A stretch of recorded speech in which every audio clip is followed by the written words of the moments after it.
श्री संत वाणी. त्याचे नाव आहे जे का रंजले गांजले आणि त्याचे कवी आहे संत तुकाराम. ये मराठी की दूसरी कविता है जिसको हिंदी में दोहे कहते हैं, मराठी में संत वाणी. जे का रंजले गांजले. मैं पढ़ना शुरू करता हूँ, आप लोग किताब में देखेंगे, अपनी किताब में उंगली रखेंगे. जे का रंजले गांजले संत तुकाराम ने ये लिखी है. जे का रंजले गांजले त्यासी म्हणे जो आपुले. किताब में अच्छी तरह से उंगली रखेंगे हर लफ्ज़ पर. तोची साधू ओळखावा देव तेचे ती जाणावा. मृदू सबा हे नवनीत तैसे सज्जनांचे चित्त. त्यासी आपंगिता नाही ज्यासी आपंगिता नाही त्यासी धरी जो हृदयी.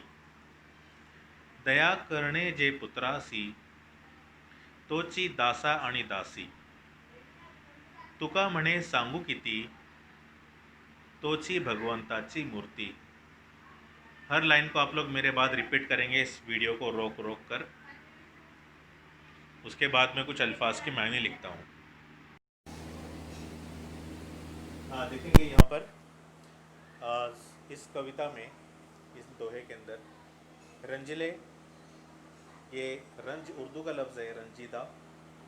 मराठी के दूसरे शब्दों में इसको दुखी कहेंगे.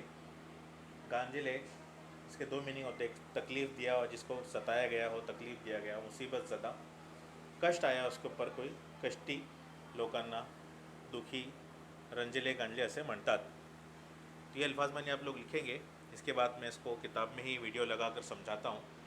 आप लोग उसको ध्यान से देखेंगे इस वीडियो को.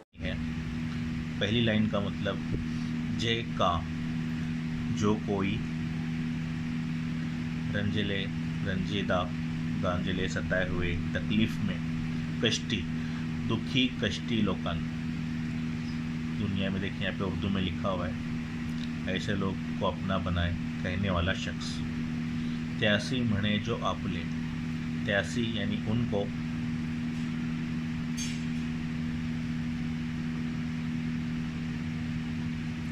उनको अपना, म्हणे जो अपले कहे जो अपना. ऐसे लोगों को, दुखियारे लोगों को जो अपना कहे, अपना कहने वाला शख्स.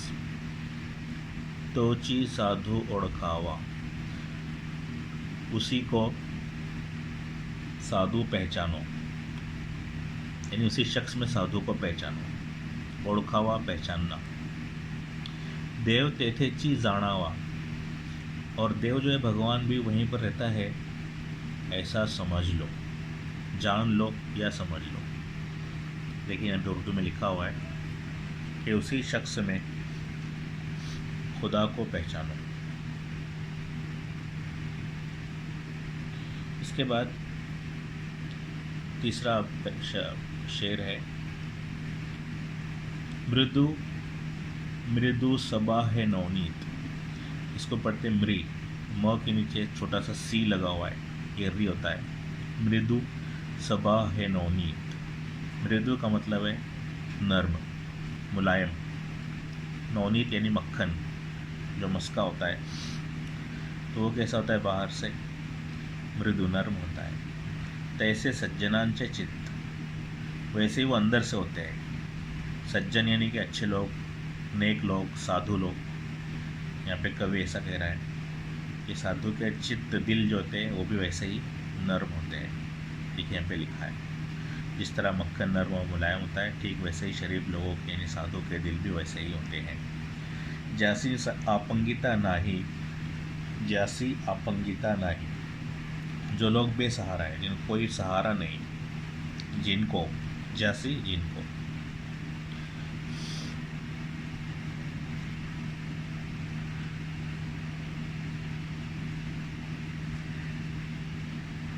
त्यासी धरी जो हृदय. हृदय का मतलब होता है, देखिए हृदय दिल, और हृदय दिल में. हो के अंदर छोटा सा सी लगा है, री, इसलिए उसको री पढ़े. त्यासी धरी, धरना यानी कि रखना. तो बेसहारा, जो लोग बेसहारा होते हैं उनको ही अपने दिल में रखते हैं अच्छे लोग. दिल में जगह देते। दया करने जे पुत्रासी, और रहम करम करते हैं पुत्रों की जैसा, यानी बेटों की जैसा, अपने औलाद की तरह। जी दासा आणि दासी, नौकर नौकरानियों पर, यानी इनको भी अपने औलाद की तरह ही समझते हैं और उनसे भेदभाव नहीं करते ऐसे शख्स। तो ये सारी निशानियां बताई ऊपर तक। उसके बाद में आखिरी शेर में कवि कह रहा है कि तुका मने सांगू किती। संत तुकाराम ने अपना नाम इस्तेमाल किया।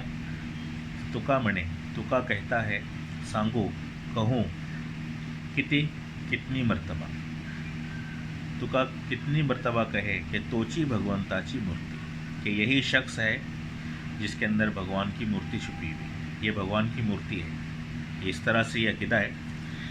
देखिए यहाँ पे मीनिंग लिखा हुआ है, शायर अपने आप से कह रहा है कि तुका कितनी मर्तबा कहूँ कि ऐसा ही शख्स खुदा की मूर्ति है।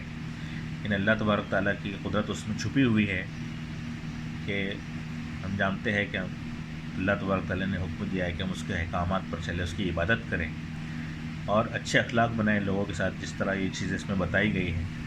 तो अल्लाह ताला हमारी मदद फरमाते, उसकी मदद हमारे साथ होती है। अब कुछ सवाल जवाब देखते हैं इसके। हाँ, पहला सवाल है, योग्य पर्याय निवड़ा। पर्याय का मतलब होता है मुतबादिल या ऑप्शन। साधू म्हणे म्हणजे अशी व्यक्ति। साधु का मतलब ऐसा शख्स जो, अब 4 ऑप्शन दिए। रात्र दिवस ध्यान करतो, दिन रात ध्यान करता है। रात्र दिवस भजन करतो, भजन गाता रहता है।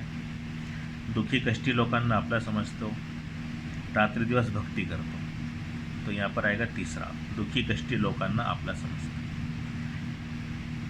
जो दिया हुआ ये ब्लू पेन से लिखना है और उसका जो उत्तर रहेगा आगे वो ब्लैक पेन से लिखना है, ठीक है। दूसरा, परमेश्वराचे अस्तित्व, खुदा का वजूद किसमें देखना है, बघावे। तो दूसरा है, रंजिल्या गांजिल्यांना आपलेसेस करणाऱ्यामध्ये, यानी दुखी लोगों को जो अपना बनाए उसके अंदर समझना चाहिए। तो दूसरे में भी जो है दूसरा जवाब आएगा, पहले में तीसरा। ये देखिए दूसरा प्रश्न यहाँ पर है, परमेश्वराचे अस्तित्व डैश डैश मध्ये बघावे। हाँ, तो अगला सवाल देखेंगे हम लोग। संत तुकाराम महाराज यांनी सांगितलेली साधूची लक्षणे। संत तुकाराम ने बताई हुई उसकी अलामतें, लक्षण यानी अलामत, जैसे बीमारी के लक्षण होते हैं। सबसे पहला, दुखी लोकांना आपले म्हणतो, दुखी लोकांना आपले म्हणतो। दूसरा, शब्द गाड़े मन मऊ, शब्द गाड़े होते हैं उसका मन मऊ होता है, नर्म होता है। बेवारस लोकांना हृदय ठेवतो, ये र इस तरह लिखा है, री। नोकरांवर मुलासारखा प्रेम करतो, नोकरांवर मुलासारखा प्रेम करतो। अगला प्रश्न है, उत्तर लिहा। साधु ज्यांना हृदय धरतात, किसको अपने दिल में रखता है, बेवारसांना, जिनको कोई आश्रय नहीं होता है, ज्यांना अपंगिता नहीं, तो हम इसको ये भी लिख सकते हैं, बेवारसान। दूसरा है, साधू ज्यांच्यावर पुत्रासारखे प्रेम करतात, दास आणि दासी, नवनीताप्रमाणे मऊ असणारे सज्जनांचे चित्त।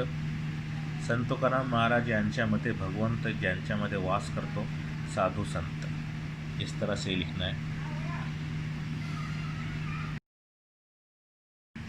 ये देखिए 2 अशार का तशरी लिखी हुई है, खुलासा लिखा हुआ है। पहला है, जे का रंजिले गांजिले त्यासी म्हणे जो आपुले। तो इस तरह से 4 लाइन, ये चारों लाइन आपको लिखना है पहले।